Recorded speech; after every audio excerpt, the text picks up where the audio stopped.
Don't we all love summer vacation, relaxing, laying out by the pool, barbecues, hitting the beach, doing, well, nothing? Well, how about a summer vacation from your house payments? With SaveWithConrad.com, you can do just that. Reduce your monthly payments by making the equity you built up in your home work for you. You can roll together those high interest rate credit cards into one lower monthly payment and perhaps access some of that newfound equity to turn your house into your dream home with no money out of pocket. And how about this? You get to skip your next two house payments. That's right. You won't have to make your June or your July house payment. You're done until August 1st. Go right now to SaveWithConrad.com. Let my team run the numbers for you for free. There's no obligation, and if we can't help you save some cash, we won't waste your time. And did I mention we're offering a 3-year guarantee right now? That's right. That means if at any point interest rates improve over the next 3 years, you get a free refi. That's right. No new lender fees from us. So you get to save money now without wasting money later when the rates improve on a whole second set of closing costs. Why not go to SaveWithConrad.com and get a guarantee? Save money now and save money later with your friend in the mortgage business. That's me, Conrad Thompson at SaveWithConrad.com. Shoot me an email at Conrad@SaveWithConrad.com. Give us a call at 888-425-0105. Or get yourself a quick quote, even talk to a live person right now at SaveWithConrad.com.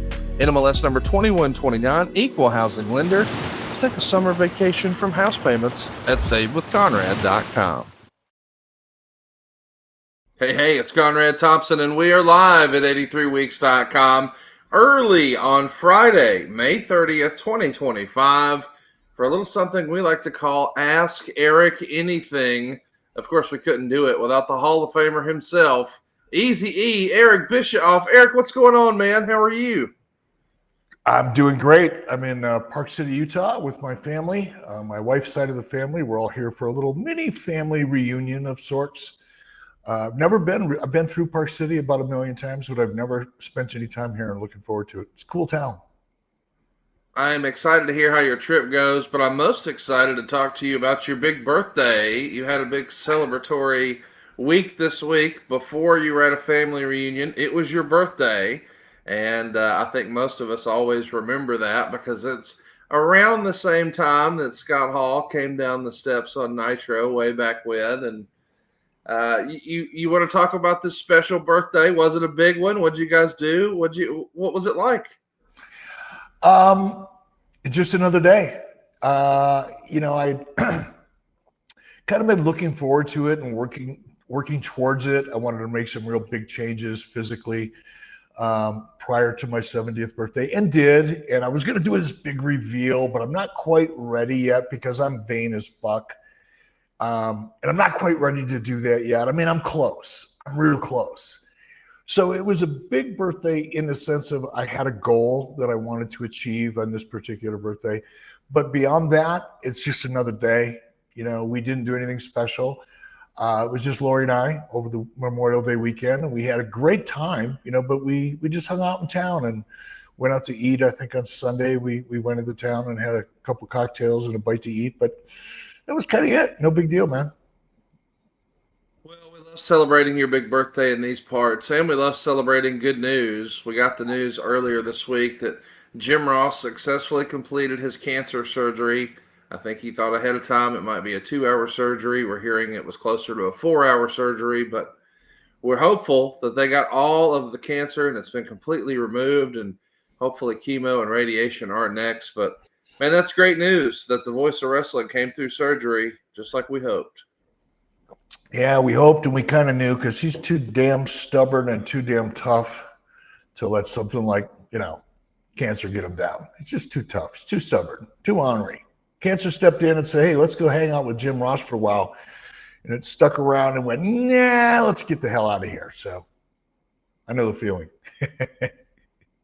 If you get a chance, we want to encourage you, go tweet JR, some of your favorite Jim Ross memories. Just give him something positive on his feed. Whenever he has a chance to scroll through that feed, hearing from fans about what he's meant to their fandom is always a nice thing. So I want to encourage everybody to find JR at JR's BBQ on Twitter and then send some love his way. We are throwing you guys the keys to the show today. You'll be able to ask Eric anything you want, so keep those questions coming. We've got some questions already selected from Twitter, locked and loaded. But Eric, I want to put something on your radar that you may have missed because I know you've been traveling and, well, it's been a crazy week with the holiday and your birthday and a family reunion. But did you see that Dustin Rhodes apparently is not too happy with the discussion that we had about him on last week's episode? Yeah, I did see that, and I've kind of wrestled, no pun intended, with how or even if I should respond. One of the things that I noticed is that Dustin said he was going to talk a lot about the incident that we covered in his book. Has that book already been written, or is there a new book coming out? I think he's talking about a new book, but he did have a book that was done years ago when he was doing the Goldust persona in the WWF. But yes, I think he's working on another book, is what was insinuating. And in his first book, because I didn't read it, in his first book, did he discuss this situation that we're referring to? I don't recall. Just to catch our audience up, we're talking about Dustin Rhodes and the way he left WCW after Uncensored 1995. Dustin was our topic last week. I thought we did if I do say so myself, I was proud of the job we did on the Dustin episode, and I thought that we were more than fair and super complimentary. But I guess when it came down to the particulars of his exit from WCW, there was a lot of differing opinions, I suppose, between the way you remember it and the way he remembers it. So we discussed this where Mike Graham was the agent for Barry Darsow and Dustin Rhodes in a King of the Road match, which was basically a match that was filmed in the suburbs of Atlanta on the back of a flatbed truck. And I guess there was a no blood policy. Mike Graham bought the blades that day and got them ready for the guys, and they did it. And then, of course, they were fired. So Dustin took to Twitter to say, and on another note, Eric Bischoff was speaking on my firing of WCW about bleeding. Number one, and this will be talked about in my book at length, I reached out beforehand to Craig Leathers and was told we could. I would never disobey what my boss says. Number two, why did Hogan bleed on that same pay-per-view, but it was okay? Need to get your facts straight. I lost my job and they did not. You know why? Because Hogan and his boys had just arrived and they needed to clear out a few contracts. It was wrong, but you know what I didn't do? Sue. Because I knew I was going to be just fine because I bust my ass each and every time I'm out there and have had an extraordinary career. For the record, I don't have a problem with Eric, but this shouldn't have been talked about on air. I'm Dustin fucking Rhodes, a charismatic, hardworking legend. Man, this shit pisses me off. All right, Conrad, let me jump right in here because this will get complicated quick. Let's put that graphic back up there again, please, Super Dave.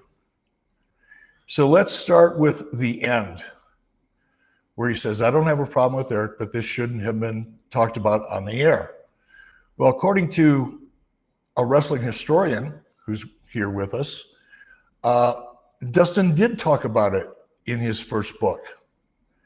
So I'm not going to make a statement, but I'm going to ask a question to Dustin. Why is it okay for you to talk about it in your first book, this incident? And why is it okay that you plan on going into depth on the subject in your next book, but somehow I shouldn't talk about it on my podcast? Tell me how that works. Explain that math to me, because it's really interesting math, Dustin. And I love Dustin. I think the world of him. And that's not going to change. But when we're talking about getting our facts straight, let's do just that. Just for a moment. The other thing I want to address is, let's go up to number one. I reached out beforehand to Craig Leathers and told we could. I would never disobey what my boss says. Craig Leathers wasn't your boss. Unless you worked in the production team, Craig Leathers was not your boss. I was.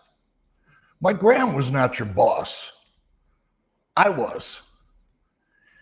And one of the reasons that I think I had to draw I guess, a line in the sand, or maybe to say it even more bluntly, to make an example out of Dustin and Barry Darsow, who, by the way, was a friend of mine too. Still had to fire him because I was explicit as the boss not to intentionally get blood. That was my directive to all of the talent.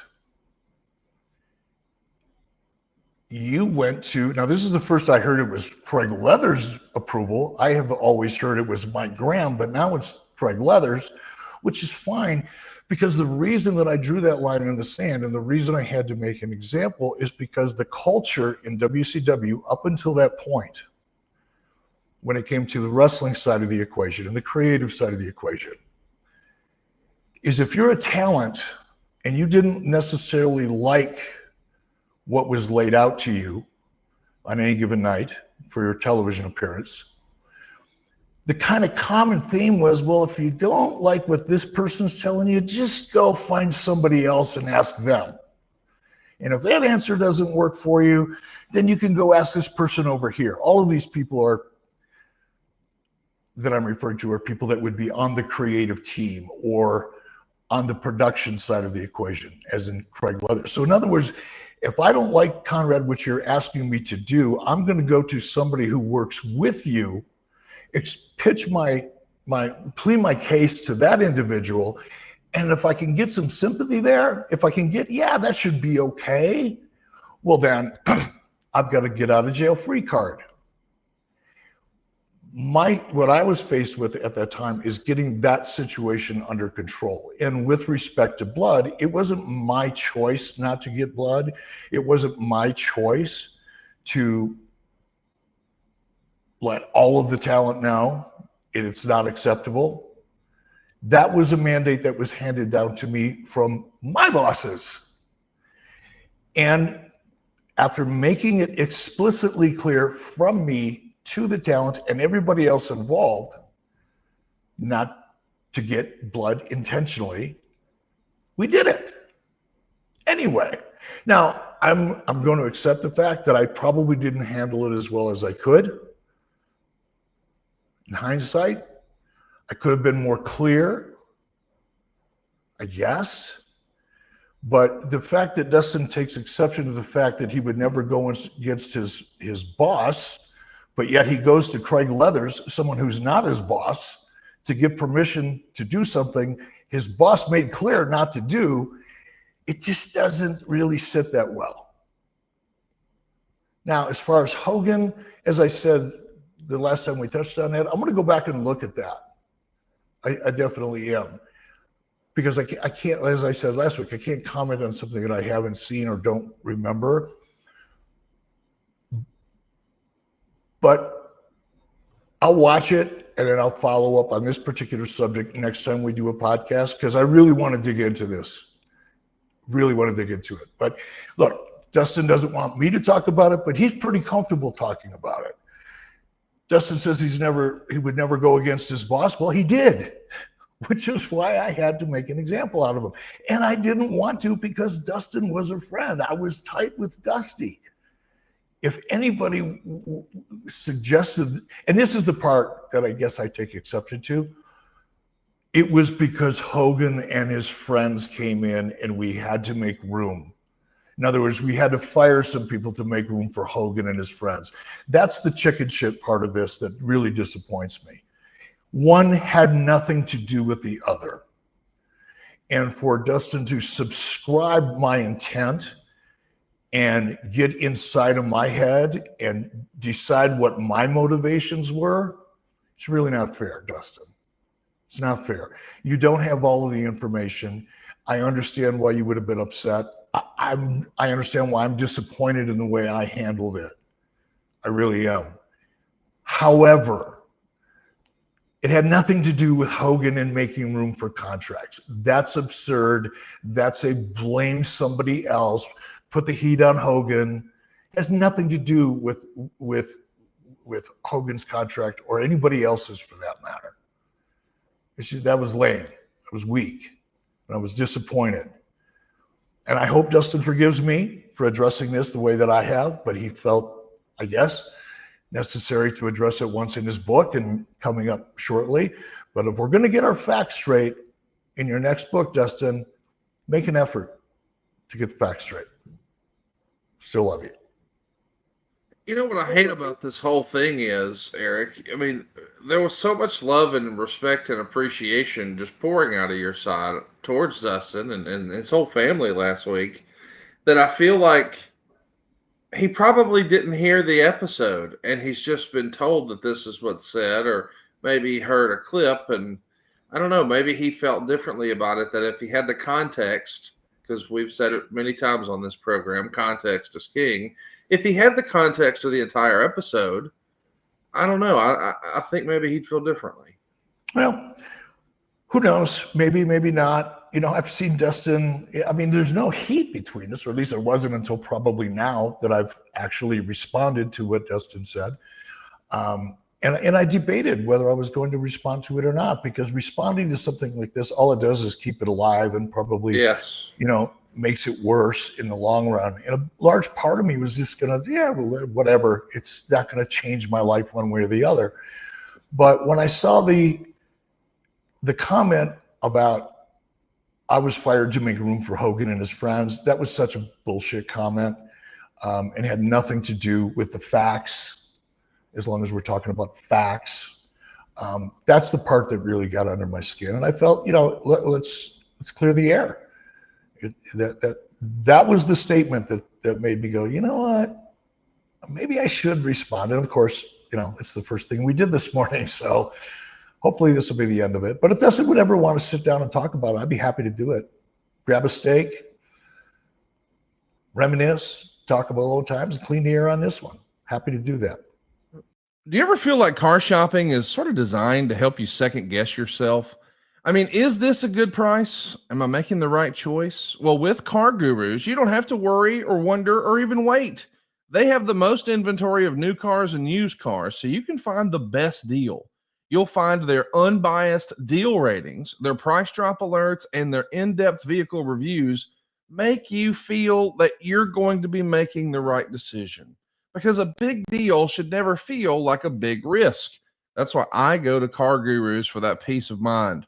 CarGurus will connect you with trusted dealerships when you're ready, ensuring a transparent and hassle-free buying experience. With over 4 million listings, CarGurus has more car listings than any other major online automotive marketplace in the United States, so you can find the best deal. CarGurus give you the control to shop how you want to shop, with the tools, information, and data-driven deals ratings that you need. It's no wonder that SimilarWeb estimated traffic data shows that CarGurus is the #1 most visited car shopping site. So what are you waiting for? Go buy or sell your next car today with CarGurus at CarGurus.com. Go to CarGurus.com to make sure your big deal is the best deal. That's CarGurus.com. That's CarGurus.com, CarGurus.com. We're live here with Eric Bischoff taking your questions, and we've got a bunch coming in. A little bit of love from little Jimmy Sorensen, who's with us, who says, "You're the best. We appreciate you." AOTV Productions has the question that everybody's been talking about all week. Hey, Eric, what are your thoughts on Johnny Ace turning on Vince? Any chance he turns on Janelle last minute? Of course, this is about the John Laurinaitis piece of business when it is related to Vince McMahon. So Vince McMahon is still embroiled in a lawsuit with this accuser who used to work for WWE. And once upon a time, Johnny Ace was aligned with Vince McMahon. But now it feels like he's aligned against Vince McMahon. So I guess this will mean that John can stop writing checks to attorneys, and maybe John isn't going to be in any sort of legal trouble or criminal trouble. But this is probably not exactly the news Vince McMahon was looking for. What say you, Eric? God, I don't know. I mean, I read that. I kind of want it, you know, it's like when you get near the mud, eventually you get muddy, you get dirty. If you play too close to the mud, and this is pretty muddy, and I I really don't have any comment. I don't know anything about it. I don't have any inside or detailed or strong opinions about it, other than the whole situation is really, really, really unfortunate for everybody. I don't know. I mean, anytime you have somebody join the prosecution, or in this case, in the civil suit, the complainant, I guess, and has the ability to expose things that might otherwise not be exposed, that would be a problem. That would be something to be concerned with in general. But beyond that, man, I don't know. It's just so unfortunate. I think that's why I try not to think about it too much, because it is so unfortunate for so many people. And it's not even the principals. You know, Vince and everybody involved in that situation has got to take some responsibility for allowing themselves to be put in that situation. It's at some point we all have the ability to say no and walk away. And you can talk about the manipulation and the pressure, and you can talk about a lot of different things. At the end of the day, you make a choice. And for the principals involved in this, they made that choice under whatever circumstances, however bad they may have been. They made the choice, and they paid the price. They're paying the price every single day. Vince McMahon is paying the price. We talked about it. You know, the relationship or lack thereof with his family as a result of this. That's a really, really big price to pay. Vince is probably not even welcome in the company that he built. That's a big, big price to pay. The public humiliation is a price to pay. And Johnny's had to deal with that. Janelle Grant's had to deal with that. And there's so much collateral damage to friends and family that everybody's paying the price. And I just want to stay as far outside of it as I can. And I just look forward to the day that it's over and no longer popping up on our newsfeed. Amen to that. I hope that we get some sort of positive resolution for everyone sooner rather than later. But there has been a lot of other discussion about Vince McMahon this week. AOTV Productions is still with us here live and says, what do you think about the rumor that Vince wants to buy WWE back? How unlikely is that? I think this all starts with Jonathan Coachman, who I believe has some sort of connection to the McMahon family. I don't know all the details, but I guess there's speculation that maybe started on Jonathan Coachman's podcast that perhaps Vince would like to buy the WWE back. There was a lot of response I saw online saying that, well, TKO's not interested in that. I mean, what would you expect if they were asked that sort of question? But is there a scenario? Is it even possible, Eric? Do you think one day? I mean, I guess we always hear never say never in wrestling, but that feels pretty close to never to me, doesn't it to you? Yeah, it feels that way, but when Vince McMahon is involved, I tend to lean into the never say never a lot more. I mean, I can't imagine a scenario where that would be plausible. Take that back. Likely. I can't imagine a scenario where that would be likely. However, it is plausible.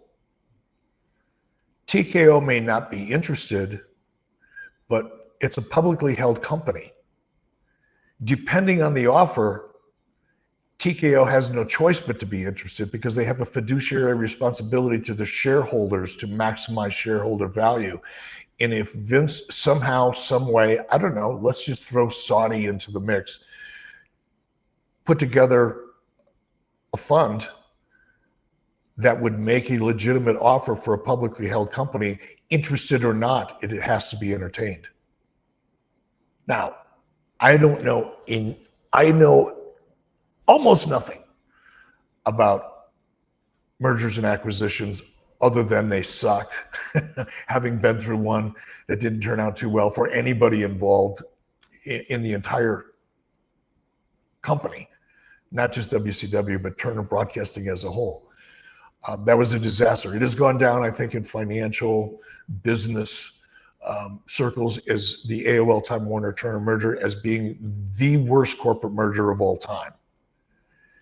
So that speaks to itself, but for itself, I should say. But it's plausible. It is plausible that Vince could put together enough money to make an offer for a publicly held company that, because it would have a positive potentially impact on shareholder value, the offer would have to be entertained. You could probably find a million ways to not accept it, but it doesn't mean you can't not entertain it. That's my take. And again, I don't know enough. I'm not an expert. I don't live in the merger and acquisition world, but I think I'm probably right or close to it. I do want to ask you some merger and acquisition news, but before we do, you mentioned Saudi. Listen, there's the old cliche we've all heard before, Eric: telephone, telegram, telewrestler. And a couple of days ago, I heard something that I thought, well, that doesn't sound right. We just recently heard that the WWE is in fact rescinding the announcement that they're going to take WrestleMania to New Orleans next year. And a lot of people are of the belief that, well, that means Las Vegas is getting WrestleMania again. And I have to admit, that's what I thought too. And maybe that still is the case. Maybe that is where it lands. But through the Wrestler Whisper campaign, I heard, and again, not directly from WWE, but from someone around, WWE might be doing WrestleMania in Saudi Arabia next year. And when I heard that, I thought, that just doesn't, I don't think I can't imagine that. After they just announced New Orleans, I could maybe buy into moving to Las Vegas. Would you be surprised if WrestleMania next year was in Saudi Arabia? Yes. I would too. Yes. That would be, it's like the NFL. Are we surprised when the NFL has games over in Europe? No. When they play in Mexico, are we surprised? No. But if they move the Super Bowl there, right, that's a little different, right? That'd be a big move, and I think somewhat risky in the sense that your core audience would feel somewhat disenfranchised. Let's face it, the US audience is the largest percentage of their viewing audience. Well, maybe that's not even true anymore. India's pretty big, but whatever the case may be, this is still, WWE is an American entertainment brand. And to take your showcase event and move your uniquely American brand to another country, any country, Saudi, England, Germany, France, Italy, India, doesn't matter. Country doesn't matter. To take it out of the US would be like taking the Super Bowl or the World's. Can you imagine Major League Baseball taking the World Series out of the US? No. That's how it rubs me. That's just my visceral, I like that word, visceral reaction. Yeah, listen, it is, it still seems far-fetched. And again, I'm not saying it's going to happen, but when I heard someone say, well, I heard, normally I would have just totally dismissed it. But then I started to think, well, they did just remove the announcement for New Orleans. They would have to have a major opportunity fall in their lap to walk that back. So we'll see what happens in the coming weeks. Well, by the way, let's add another layer. Didn't they just move Crown Jewel to Australia? Yes, they did. This is a fun little game. It's like what if, speculation, all that. What's that term that I hate? Hypothetical. Oh, yeah. That's what this is. But it's sometimes fun, right? But when you look back, you go, wait a minute. Because it was kind of odd that they moved Crown Jewel to Australia. Yeah, you know what? I didn't even think of that. But if that's real, let me just say it is going to create a huge opportunity. I do believe it'll create a huge opportunity. So, Eric, we've talked a little bit about All In, which is going to be AEW's first stadium show here in America. And it certainly felt like WWE has counter-programmed the hell out of it. We know that originally All In was going to be on Saturday, July 12th, an evening show. WWE announces Saturday night's main event live on NBC and Peacock on that same Saturday night. So AEW moves to an afternoon time start. And then they announced NXT Great American Bash is going to be that same day in the afternoon. And oh, by the way, the very next day, we're going to run the Evolution pay-per-view, the first ever women's pay-per-view, but this is the sequel now, I guess 7 or 8 years later. This feels a little Jim Crockett Promotions, WWF counter-programming. I got to tell you, as an old school fan, I like it. And I know as a business guy, you got to love this sort of thing, don't you? It's good for business. It's good for business. Competition creates better product, right? Creates cash.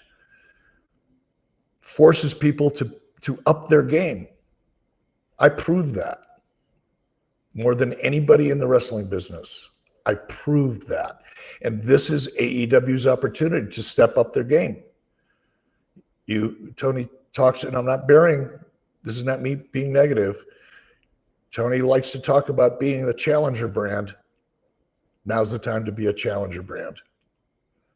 Whether it's intentionally, I think the NBC date, I think that's a little bit, that's a stretch.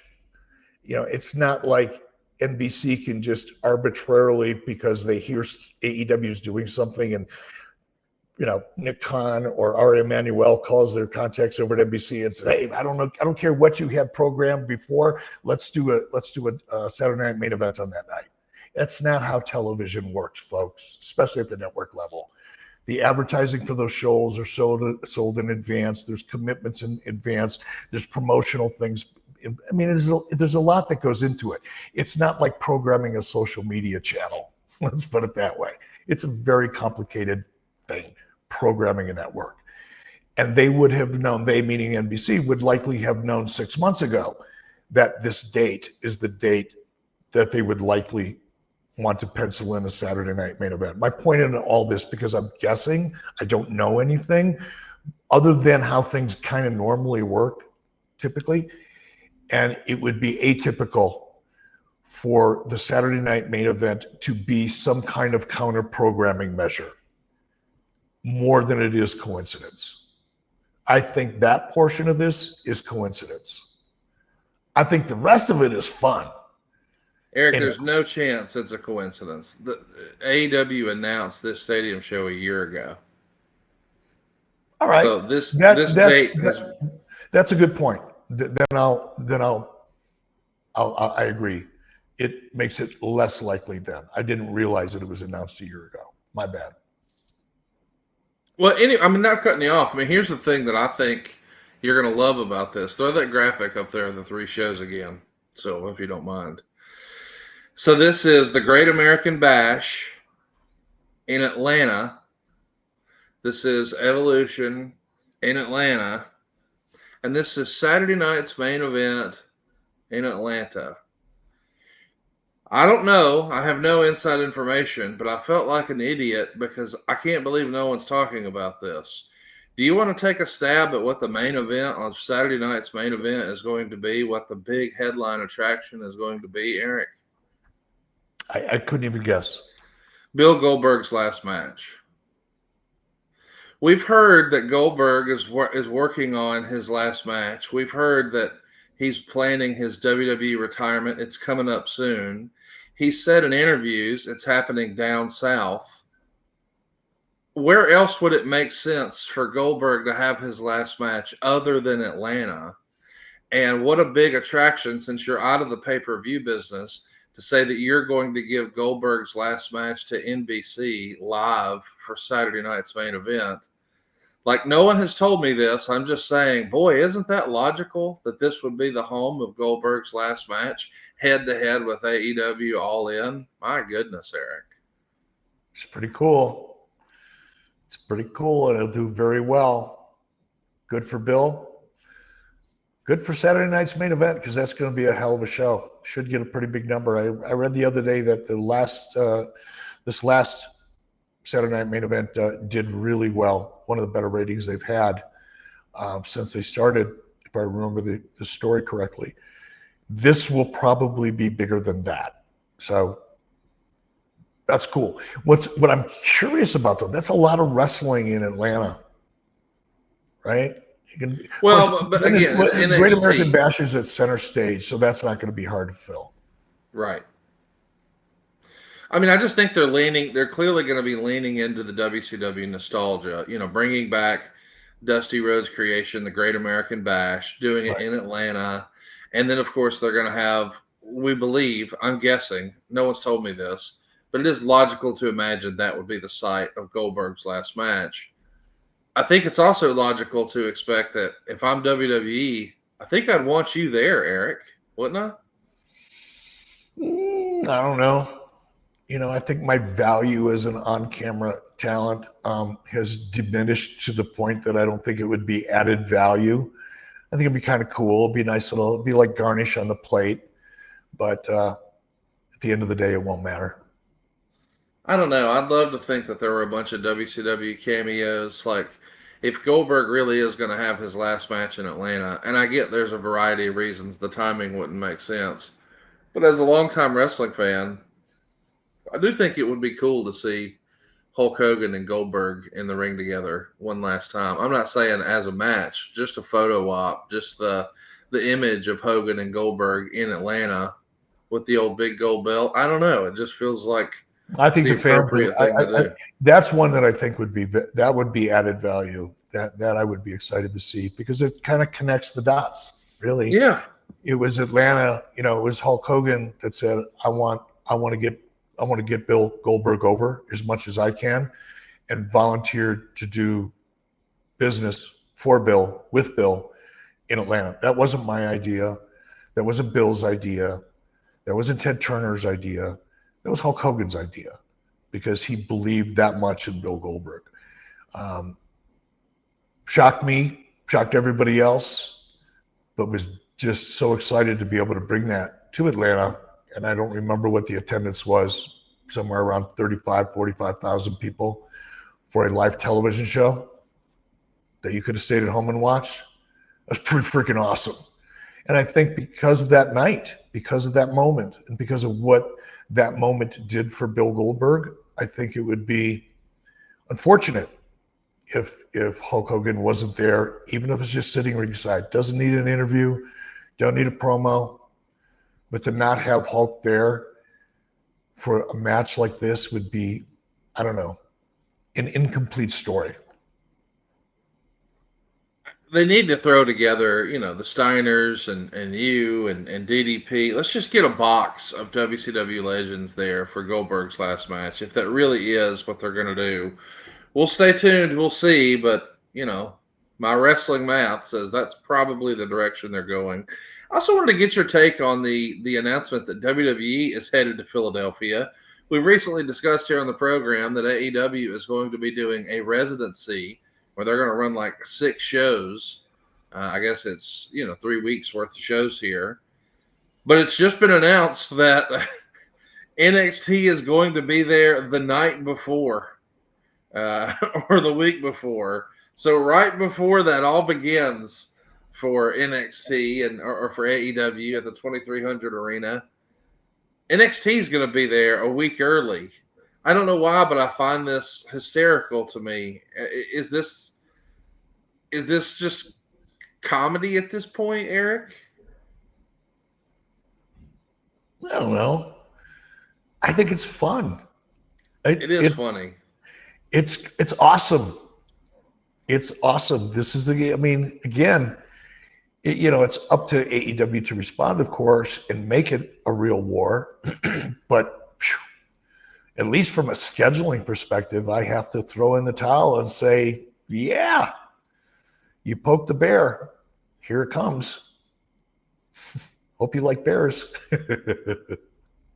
Hey, I do want to ask you about Tony Khan because he did a press conference after his pay-per-view Double or Nothing last weekend from Glendale, Arizona, and he was asked about the counter programming that WWE's been doing lately, like the announcement of NXT being an afternoon show. And Tony said, quote, "It's been pretty consistent. I'd say it's the most consistent event head-to-head scheduling I've seen since Jim Crockett Promotions. So a lot of scheduling that went that way. I can tell you this will go a lot differently than that did." So that's Tony's reaction. Of course, we know that ultimately it became a pissing contest with JCP and WWE, and ultimately JCP was headed for bankruptcy and sold to Ted Turner. What do you make of Tony's response? I mean, when he's asked a question like that, that's about as good of an answer as you can give, right? No. Again, it implied a threat at the end. This is going to go differently than that. I understand why he said it, but there's a point where this is the part that I think Tony just doesn't relate to. It's how to get yourself over, how to get your company over, and how not to. How not to is to thump your chest and call yourself a challenger brand and come out and talk about and having your talent. And I haven't seen it happen in a while. So I'm referring to, probably 2019 for sure through 23 or later, when you have, the head of the company, in this case, Tony, and a lot of his top talent constantly denigrating the competition, this being WWE in this case, and positioning yourself as a better property, as a better organization with better quality product. I understand why you want to do that instinctively, but unless you are a better product, all that does is draw comparisons, and they're not favorable to you. It's better to put your competition over until you're ready to compete. By that, I mean, if I was Tony in the situation that Tony's in, I would be cheering WWE on, and I'd be telling my audience that I'm going to do everything in my power to compete, and I'll survive this, and it's going to be fun. Help me do it. Engage your audience. Embrace the competition. Don't denigrate your competition, particularly when they're like 5 or 7 light years ahead of you in every respect. In every measurable way, other than your emotional frame of reference. And, that's not a knock. That's human nature. Will Ospreay continually going out there and maintaining that the in-ring product at AEW is light years ahead or ahead of that in WWE is comical. It's a comical statement to make. It's a ridiculous statement to make.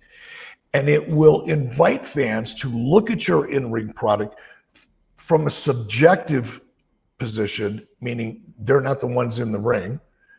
They're looking at that product, and they're looking at the WWE product, and you lose a lot of credibility that way. That's not how you get people on your side, by making a statement like that, drawing attention to the difference between the two products. And in this case, Will Ospreay looking like a goof. Because if you look at the totality of the product, if you look at AEW from the top down, the product is really bad in some respects. Just the physical narrative of the show, the wrestling itself. Yeah, you've got some really cool high spots in there with guys like Ospreay. Admittedly, able to do some amazing things in the ring that very few other people can or are willing to do. Good for him. But AEW as a whole, I am sorry. 70% of what I see when I look through their cut, and I don't sit there and watch every week. However, I do see and catch up with a lot of their product and social media. The good stuff that everybody's talking about is so great, as well as the rest of it. There's a lot of stuff in here that looks like WCW circa 1991, and not in a good way. The women's match that I saw clips of early this morning, I don't remember who was in it. Don't remember the names. They're relatively new. Should have never, ever, ever happened in front of a camera. Women were completely not ready for prime time, which is fine. Not everybody's going to come out of the gate a superstar. It takes time.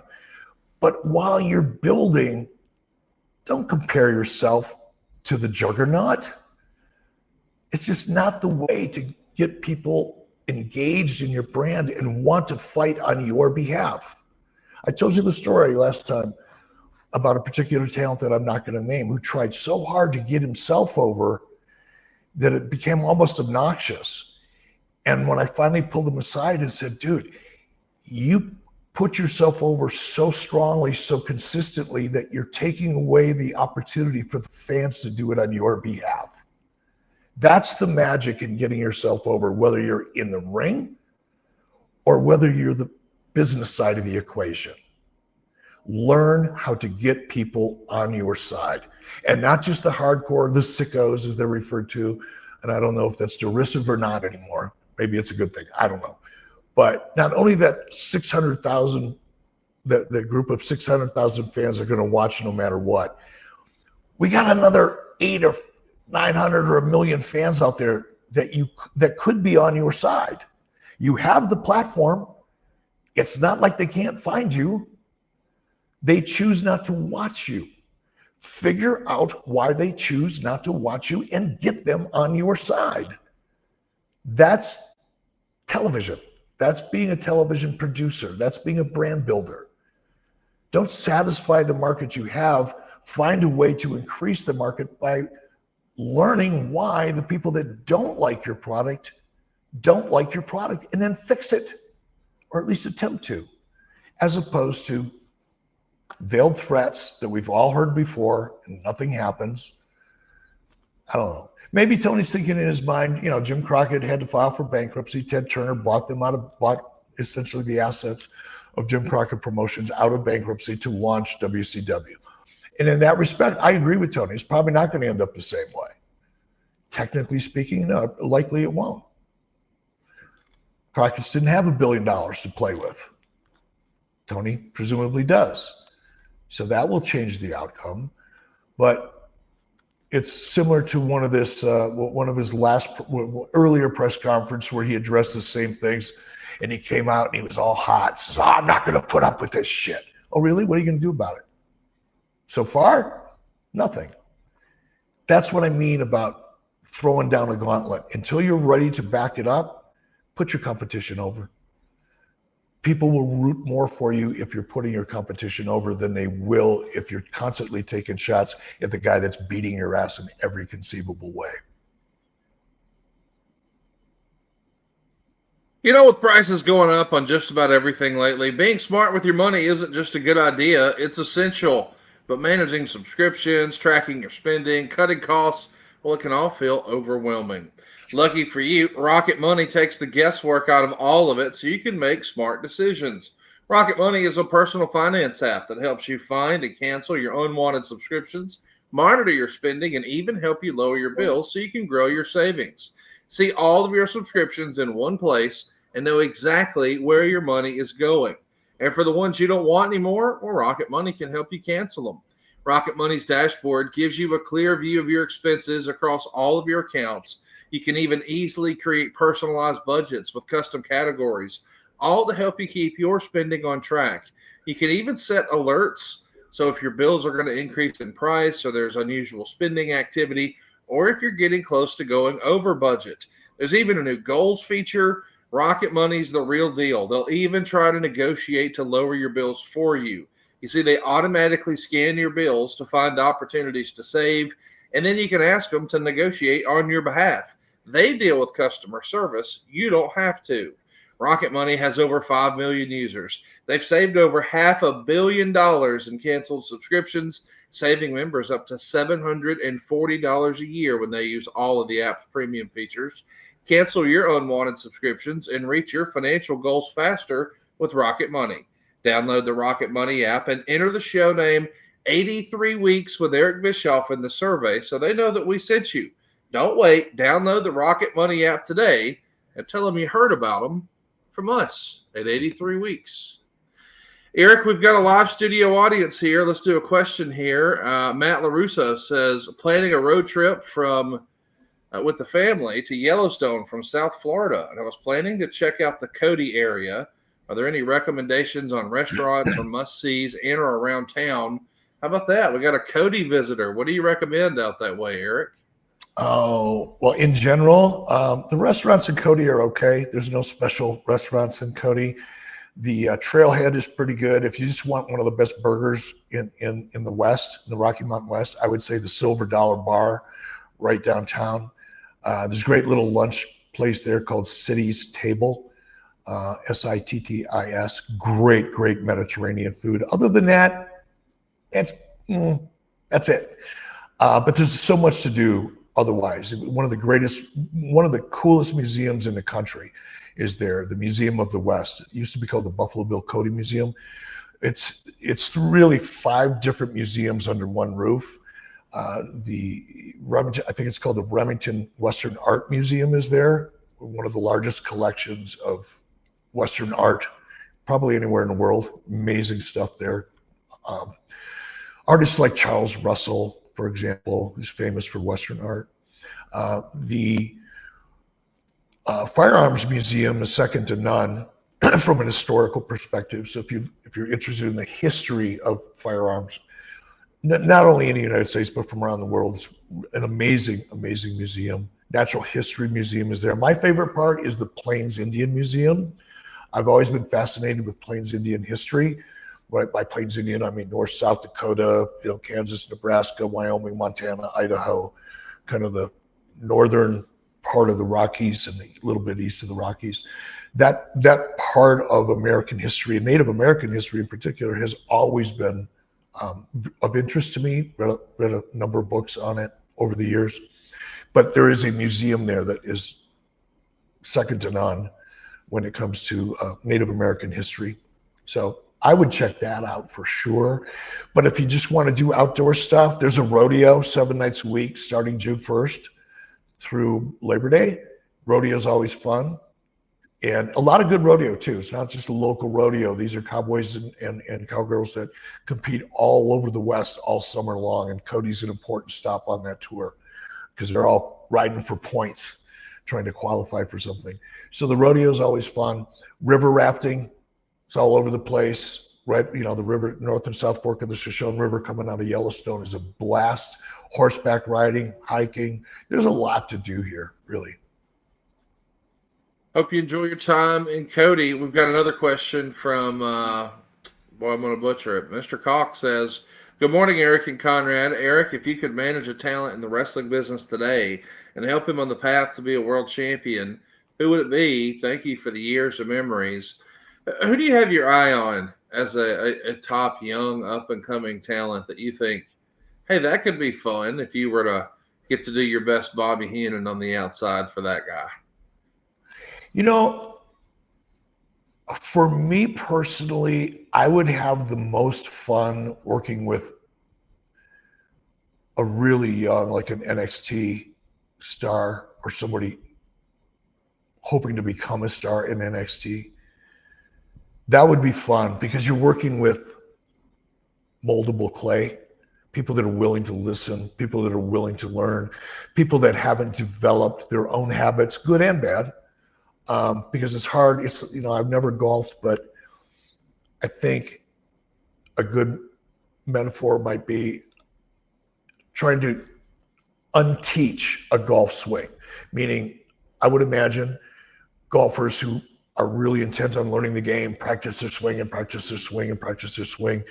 And in the process of practicing that swing over years, you develop habits that are not necessarily good habits, right? You don't even notice them.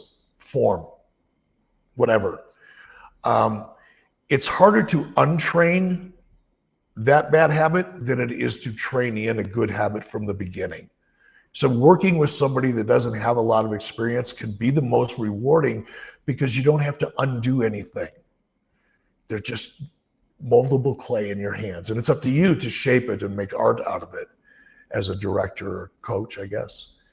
There's a guy in NXT that I really like because I worked with him for about 5 minutes in the ring, Ridge Holland. I've had a few conversations with Ridge since that time. We've become, I don't want to say friends, we're friendly, right? Haven't gone out to have a beer or anything like that, but we started communicating. That's an example of somebody that would be fun to work with because they're so wide open and so eager to learn and driven to succeed. That's fun. That's fun. So I'd throw my hat in the ring for Ridge just because I've had a chance to get to know him a little bit. Great question. Jared Crayston is with us, and of course, everybody watched Dark Side of the Ring this past weekend, or I guess it was this past Tuesday. It was the season finale, and it was on Muhammad Hassan. Jared wants to know, what do you remember from Muhammad Hassan in his 04-05 years when you were working as the general manager on Raw? I just saw the Dark Side of the Ring with him. The real-life Mark Capone, super nice guy. What was your experience like with Muhammad Hassan? I never, I don't recall because I don't think we really worked together directly in the ring. I don't recall having any segments with him or even dialogue. So in that regard, I have little or no memory of him. In terms of, seeing him backstage and passing each other in the hallway or seeing each other in catering and just saying hello and, general day-to-day communication or acknowledgement, seemed like a really nice guy. I probably have had a couple conversations with him, but they were always just general conversations, nothing heavy, nothing serious. My impression was just he was a young, eager, very talented, and friendly person. That's about all I remember. We got another question here from Stellar Steven who says, did Eric consider promoting folk style or Greco wrestling as well as freestyle wrestling? Of course, this is all about real American freestyle. Were any other types of wrestling considered, Eric, or was freestyle always the answer? Well, to clear it up a little bit, folk style is high school wrestling. The rules for high school wrestling are different than freestyle wrestling. Greco wrestling is differentiated from both of them in that you can't attack your opponent's legs. All of your takedowns, your throws are all upper body throws. No use of the legs. You can't do a single leg takedown or a double leg takedown or trips or hook. You can't. It's against the rules. Everything has to come from the waist up, right? See a lot of suplexes in Greco. That's the thing. That's the move that most people would recognize. That is very much a Greco kind of move. It's all upper body, right?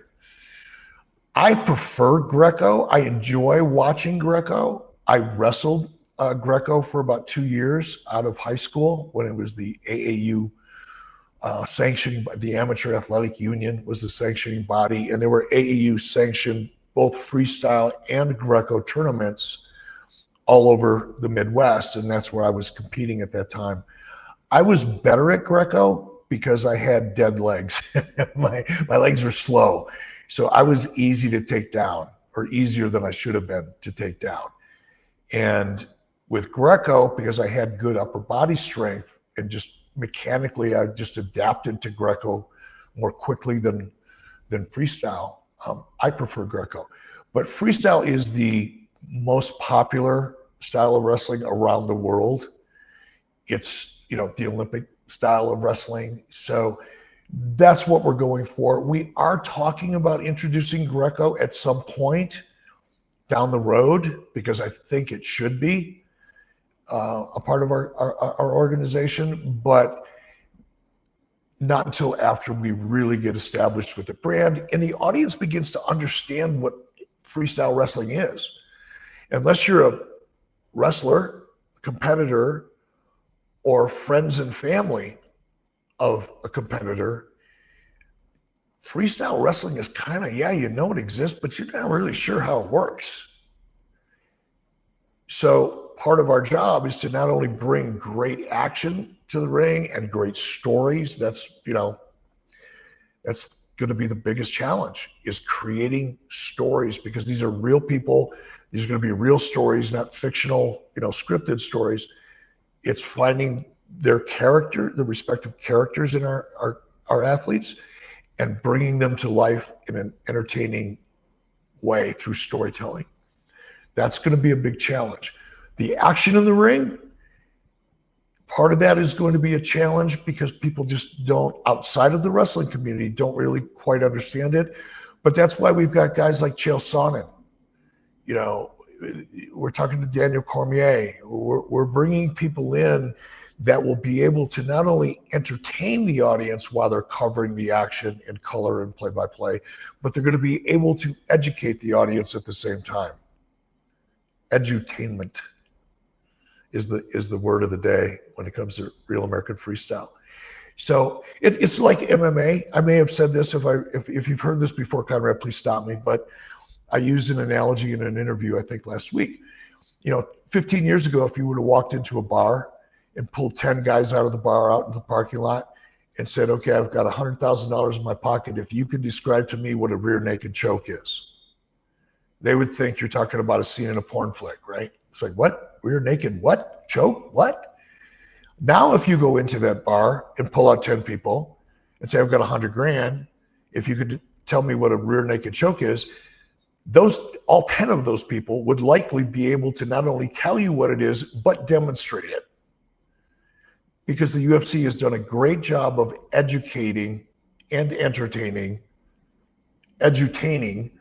that MMA audience that up until probably 10 years ago, 15 years ago, whatever, it was such an obscure niche kind of sport that the general audience just didn't understand it. They didn't know what to get excited about. UFC has done a phenomenal job with that. And that's our goal. Our goal is to replicate the success that UFC had with respect to edutaining our audience. Yeah, you got to teach them what it's all about, but you've got to keep them entertained in the process. Like I said, Chael Sonnen, if Daniel Cormier comes on board, which I think is likely at this point, yeah, we're on our way. Well, when we think about being on our way and we think about edutainment, I think that's the way you called it. All right, guys, it's time to cash in on basketball playoffs with PrizePicks. Don't miss your last chance to add your favorite players from the court to your PrizePicks lineup. Whether it's points, rebounds, assists, take your pick of more or less for your shot of up to win 2,000 times your cash.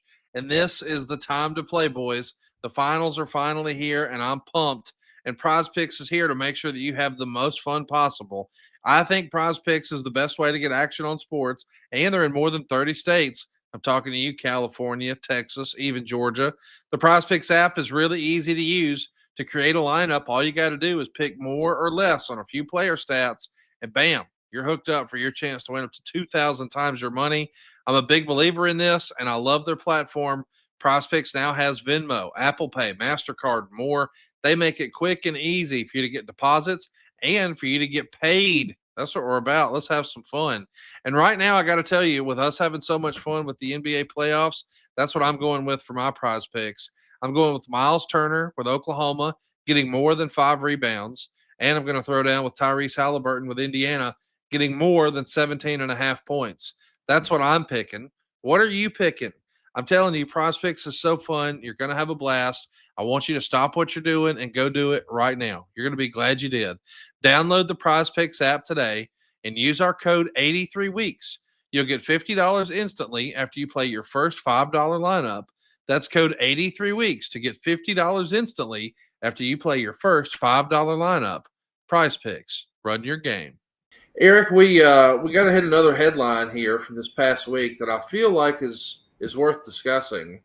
This past Sunday night, Joe Hendry was the NXT champion. I say was past tense because he dropped the NXT or the TNT, I'll get it out, the TNA world title to NXT superstar Trick Williams. So now we have a contracted WWE wrestler as the TNA world champion. And just seeing over the weekend photos and screen grabs of Shawn Michaels holding the TNA title was just kind of surreal. I mean, never in a million years did we imagine we would see Shawn Michaels holding a TNA title, much less a WWE superstar being the TNA champion. I know we've talked about the synergies and I stopped short of calling it a partnership, but I guess that's what it is. What do you make of this strategic move here? A WWE star as the TNA champ. I think it's cool, right? I don't follow TNA. I mean, I'm aware of them through social media, and I try to keep up with any news that's coming out of there. But I've noticed over the last couple of months, there's a lot of momentum with TNA. I saw a shot from one of their recent, I don't know if it was a pay-per-view or a TV show, but it looked to me like they were in front of 4,000 to 5,000 people, just estimating by the photo that was online. TNA appears to be gaining momentum. And if I was AEW, I'd be much more concerned about TNA than I would be WWE, because that's your real competition. And if you're not careful, AEW, you're going to find that instead of looking in your rearview mirror and see them coming up from behind you, you're going to be watching them pass you by, because they're gaining steam. And this kind of thing with NXT, and even something as subtle as Shawn Michaels holding up the title, that's a hell of an endorsement. That's a big endorsement to a very large segment of the audience that loves wrestling. So good for TNA. I don't know what their plans are, but whatever they are, they seem to be working. It was a couple of months ago I read about a new hire, somebody that was going to come in and had some strategies, some strategic plans in order to grow the brand. That's all I know because I read it online. But if you look at what we're seeing and the indications, much like we're discussing here with the crossover partnership, call it whatever you want, seems to be working. Yeah, it does seem to be working. There's a little bit of momentum going with TNA right now, and I know that AAA is hoping they're next. I want to bring this up to you because we saw a big announcement on Monday night. It was, of course, a holiday, and Raw was live on Netflix. And at one point during a three-way dance with Penta and maybe it was Dragon Lee and Chad Gable. Either way, Vikingo, who is going to be wrestling at the When Worlds Collide pay-per-view. It'll be Gable versus El Hijo de Vikingo. Well, Vikingo comes up and kicks Chad in the head, and then they show this graphic, which I thought was pretty smart. Let's go ahead and get the word out there. Hey, the afternoon of Money in the Bank, come watch Worlds Collide. It'll be TNA, it'll be WWE, it'll be AAA, and we're going to see El Hijo de Vikingo versus Chad Gable. Now, the trouble is, Eric, you'll see just above their names, it says it's for the AAA Mega Championship. But at that time, and even as of right now, as we're recording, Vikingo is not the AAA Mega Champion. But he is wrestling Alberto Del Rio tomorrow for the AAA Mega Championship. Now, I'm sure there is, I guess creative is subjective. There's two ways to look at this. I never even considered what Jeff Jarrett suggested earlier this week. Not that this was a blunder, not that this was a botch, not that this was a mistake or a spoiler, but the WWE just doesn't think there's a ton of crossover, and only WWE fans are going to see that, so it doesn't matter. Who cares? Where do you land on this, Eric? Is this a spoiler? Is this too much in wrestling? Does it matter? If I had to bet, I would bet it was just a mistake, because that's fairly common. Yeah. That's easier to understand and wrap my head around. I think if I want to stir the pot, I might suggest that it was because nobody cares. I don't think that. I just don't believe that. I believe people are capable of making a mistake. Well-intentioned, highly intelligent, seasoned professionals guess what? Make mistakes. It's a lot easier to wrap my head around that than somebody in a decision-making capacity going, it doesn't really matter. Let's just do it anyway because nobody's going to know. That's old school. I think that would have happened back in the regional territory days for obvious reasons. It would have even happened during my period of time in WCW before getting into management, probably into the early mid-90s. There wouldn't have been as much concern. But with social media and the awareness and the emphasis and the investment that TKO makes in social media and the management thereof, to suggest that somebody went, we just don't care, nobody's going to know, I think that's a little weak. Possible, but not a strong probability in my mind. We heard some other news this week, Eric, I wanted to get your take on. I mean, you know a lot about wrestling on television, and the report is that Smackdown is going to remain a 3-hour show for the foreseeable future. Originally, I think the show was supposed to go back to 2 hours starting in June of this year, so maybe as soon as next week. But I guess the USA Network has been pleased with the performance of Smackdown, and now they've added a 3rd hour. So I got to admit, I was kind of looking forward to a 2-hour Smackdown. I guess this is good for wrestling and great for the wrestlers there. Maybe they'll get more opportunities, but you made a noise. You're not a big fan of these 3-hour Nitros. 3-hour Thunders. 3-hour Smackdowns either, are you? 3 hours of anything is not every week. I can't think of, Outlander was a series that I loved watching with Lori recently over the last year. I can't imagine watching 3 hours of it every week. There's just not enough time in my head to watch 3 hours of anything like that. And then it's physically, creatively, I should say, really, really, really draining. It's so difficult to hold the audience's attention for 1 hour. 2 hours is a major challenge. 3 hours is asking the impossible. You're stepping into, fan fatigue at that point. No matter how much of a fan you are, it's just not going to hold you for 3 hours. You're almost forcing the audience to go back and watch it on DVR and skip through stuff that doesn't necessarily appeal to them. You're encouraging that pattern of viewing. And it'll show up in your plus ones, your Nielsen ratings, the next day it'll show up. So maybe it doesn't matter from an ad sales perspective. So that's my guess, is they're not as worried about fatiguing the live audience because they know they'll make it up in plus ones.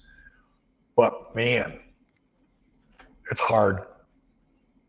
It's so hard. I'm just glad I'm not the head writer on that show or even on the team, because what a grind. What a grind.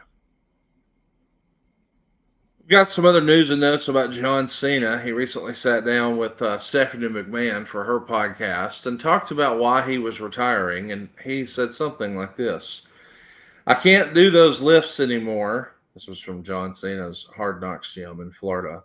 "I can't do those lifts anymore because my body's so beat up. As soon as I got through that jagged pill of like, oh man, I'm never going to overhead press 374 pounds ever again.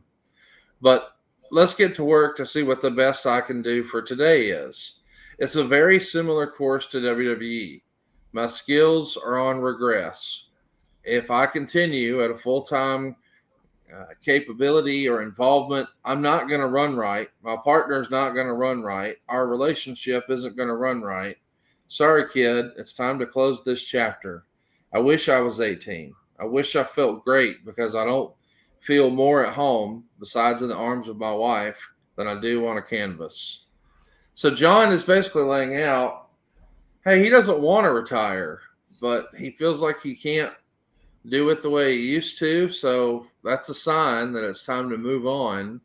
I feel like we've heard a lot of wrestlers say things like this before, but usually it leads to what we've all sort of understood with a wink and a nod was a quote unquote wrestling retirement. This doesn't read like John Cena has any intention of making this a wrestling retirement, Eric. No. Well, no, I disagree. I think he's done. I think he's going to go through the schedule, and I think he's sincere. I admire him for being able to look at himself objectively. And when you recognize that you're just not able, and here's what I think it is. Here's what it would be for me. If I can try to imagine being in John Cena's shoes as a performer, people have gotten used to seeing a pretty impressive John Cena in the ring, physically. And you can argue he doesn't have the technical wrestling skills. It doesn't matter. He puts on an amazing show. He is an incredible talent that got himself, he's in the Austin, Hogan, Flair, Rock conversation all freaking day long. But he can't deliver to the level of expectation the audience has who have been watching him for the last 10 or 15 years or longer. He's just not that guy anymore. And when you recognize that as a performer, if you're fortunate enough, if you planned your life well enough, you can look at your career and go, you know what? I've been blessed. I've had an amazing amount of success. I know I'm not capable of delivering based on the audience's expectations of who I've been for the last 15 or 20 years. So it's time, rather than holding on and being less than I used to be, I'm going to embrace what was and kiss it goodbye and look back fondly on it. Now, fortunately for John, which separates him from a lot of other professional wrestlers who always end up coming back with a retirement of some way, shape, or form, is that John doesn't financially need it anymore. Number one, he probably never needed another career, but he's got one in Hollywood, a very, very lucrative one. So there's no financial reason for John to pursue, coming back into the ring one more time, the way a lot of the wrestlers have. Because John's been able to carve out a pretty amazing career in Hollywood. Very few people get to do that. Very few people have something to move on to once they leave professional wrestling. And unless they've been able to save their money, which you and I both know is generally not the case. It is in some cases it is, but in many cases that's not true, right? So they're more or less forced to find a way to get back every once in a while. John's not in that category. Good for him, and that's why I'm proud of him. It's going to be really interesting to see how it all winds down for John. I think the entire wrestling world is paying attention to what his 2025 is going to look like. Logan Paul made some comments recently that I saw got your attention on social media. He said something like this on his podcast. It's my understanding that some of my peers are not happy that I get these shots so quickly in my career. Let me break it down for you. In your simple brains, do you think I'm here because I go viral? You see the numbers and you think that's why I'm here. No. The reason I'm given these opportunities so early in my career is A, because I'm fantastic, but B, because I've been getting those impressions for a decade now. And with those impressions comes an audience, a fan base, eyeballs. People watch what I do. They care about what I do. Whether they're on my team, they want me to win. Whether they're wanting me to fail, doesn't matter. They're watching. And that's the currency, attention. So my question for the people who have a problem with my position in the WWE is, who's watching you? Whew, that was awesome. I responded to that with the money sign. That was so good. And here's what's more interesting. Did you see Karrion Kross's response to Logan's? I did, yes.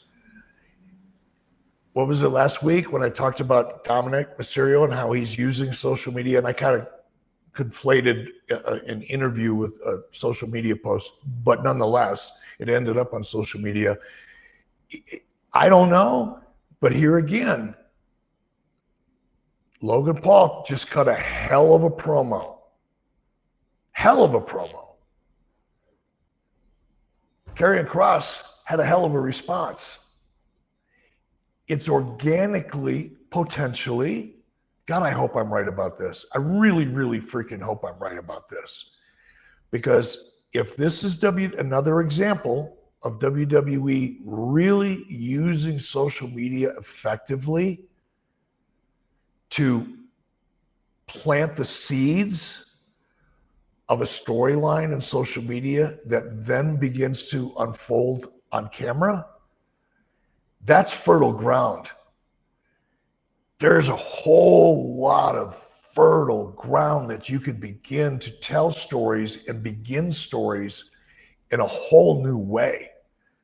Engage the audience before you even see a camera. I so hope I'm right about this, because that will be the next step of the art of sports entertainment, is learning how to use social media Everybody uses it, but we don't really use it that effectively, especially in the wrestling business. I hope I'm right, man.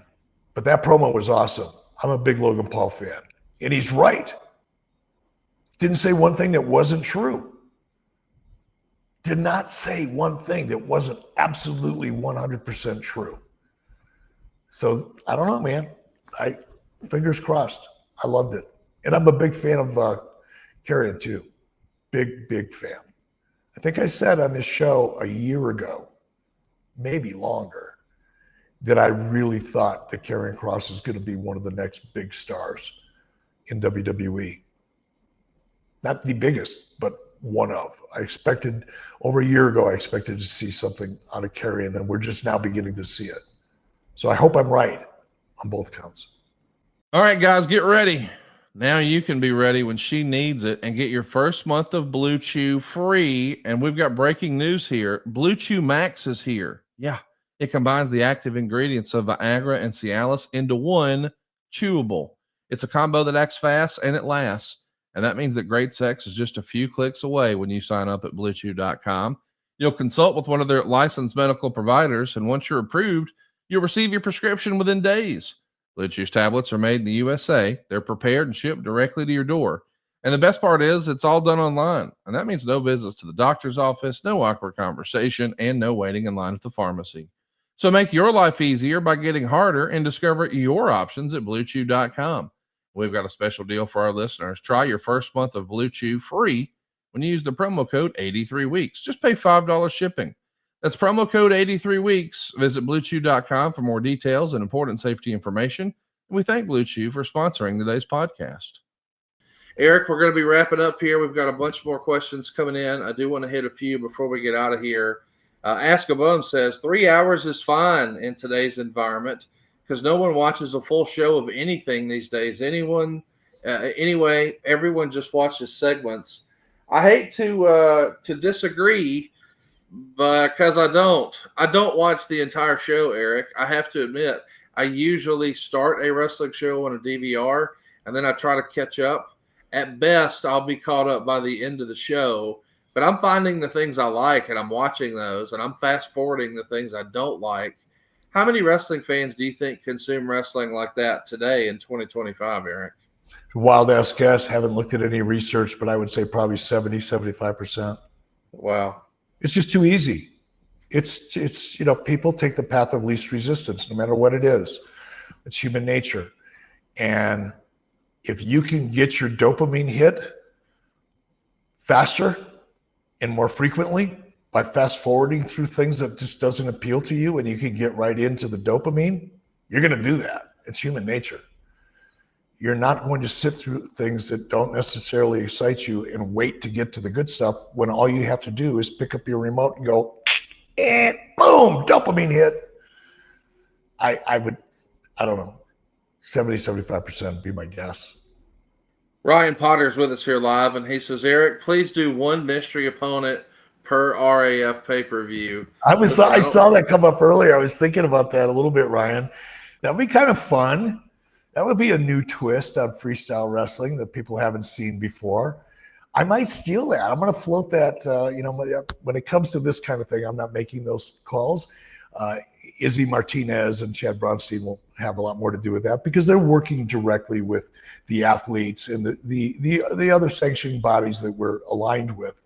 So we can't get too far out, play too far outside the lines necessarily, but I think this might be an interesting. I'm going to pitch it. Something I pitched once upon a time was riding shotgun for a road trip with Jim Ross and Tony Schiavone.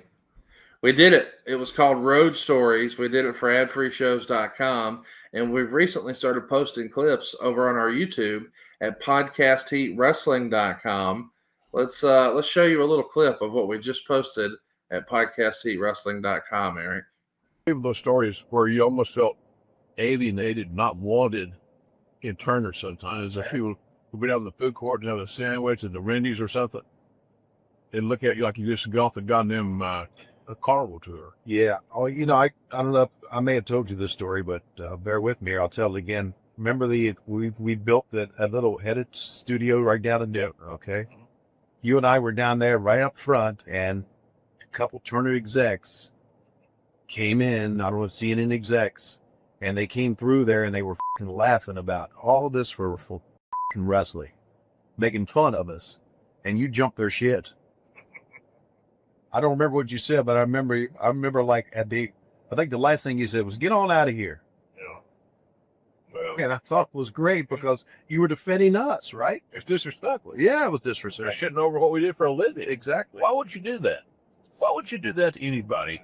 If that was their choice, that was their lot in life, that's how they're providing for their family, what right do you have to tell me or you or anybody else, us, that that's wrong? Right. I know. It's just, So what do you do, asshole? Sell ads? Lick it? So you get a whiter shirt, a bluer jacket, and a red tie? that's what they were doing. So it was just, and I remember the looks on their faces. They were like, "Whoa, shouldn't have done this." That was good. Stand over the bits is all. You have to be a dick.